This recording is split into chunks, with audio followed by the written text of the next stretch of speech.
Of a massive day-long manhunt today that ended in the arrest of a young Canadian man. TV8's John Matarese has the story. It began at 8 this morning at this farmhouse on Route 202 in Gray.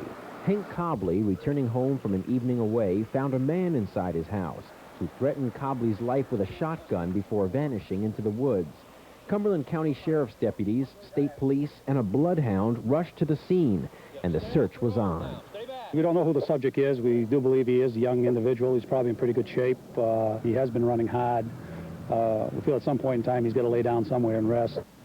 Police began to put the puzzle together. They found credit cards along the trail belonging to Norman Callahan and determined their fugitive was the same man who robbed Callahan at his Mechanic Falls home 2 nights ago. They stepped up their search. 4 or 5 times they spotted the suspect off Route 202 in a pasture and across the turnpike near the Gray New Gloucester High School.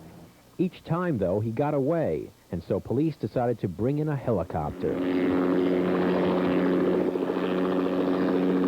Within minutes, the helicopter spotted the suspect. Deputies moved in surrounding him, but they had to stop when he put his gun to his head. All I know is just what I'm telling you. He put the gun to his head and he wants to commit suicide. There was a long wait. Then finally, 6 hours after the pursuit started, police talked their man into surrendering. Police have identified the suspect as 20-year-old Louis Chevrier of Montreal and are charging him with armed robbery. Chevrier told them he only wanted to become a U.S. citizen and never intended to hurt anyone. John Matarese, TV8 News, Gray. Earlier this week, we reported on the allegations made by a Portsmouth family, claims that Kittery police used excessive force while making an arrest last week. Today, police were investigating a formal complaint. TV8's Marguerite Jordan-Blair reports. Robert Hunt claims he was left handcuffed too long. His father says a Kittery policeman punched him when the elder Hunt appeared at the police station to get his son.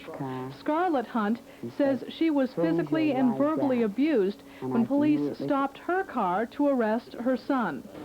Yesterday, the Hunts filed their first formal complaints with the Portsmouth Police Department against Kittery's Sergeant Edward Strong and Patrolman Scott Thomas. For assault and battery on my wife, for false arrests. We realized that she didn't have to come from Portsmouth and go back to Kittery, and they held her handcuffed all that time. And we requested the Attorney General to see us at the earliest time possible to go over criminal charges that we intend to press and pursue against Sergeant Edward Strong and Thomas. Portsmouth police acknowledge an investigation is underway and say some answers should be available late next week. We'll be interviewing any witnesses that are available. We'll be interviewing the police officers that were there. I've been in contact with the Chief of Police of Kittery, and we'll interview the officers over there if we're permitted to do so.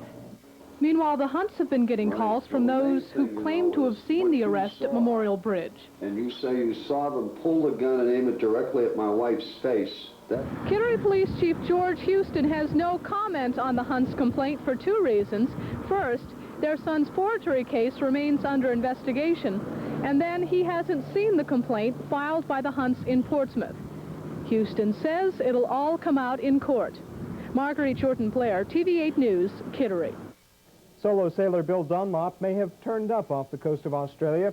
Dunlop, who set sail from Portland Harbor over a year ago on a round-the-world voyage, is several weeks overdue in the down-under city of Brisbane. A spotting of a small boat believed to be Dunlop's by a Japanese fishing vessel has prompted a search off the Australian coast by planes. Dunlop has been missing for 2 weeks. Dunlop's lawyer and wife said the report from the Japanese ship was a ray of hope. Nurses and legislators... Concert at the Civic Center in Portland, Saturday, September 1st. Fighting crime was a man's job until policewoman came along. She's more than just a pretty face. She's an undercover investigator for the Los Angeles Police Department. Angie Dickinson is Policewoman, making its Channel 8 premiere weekday afternoons at 4 o'clock, starting September 10th. All part of the new afternoon look here on TV8. WMTW.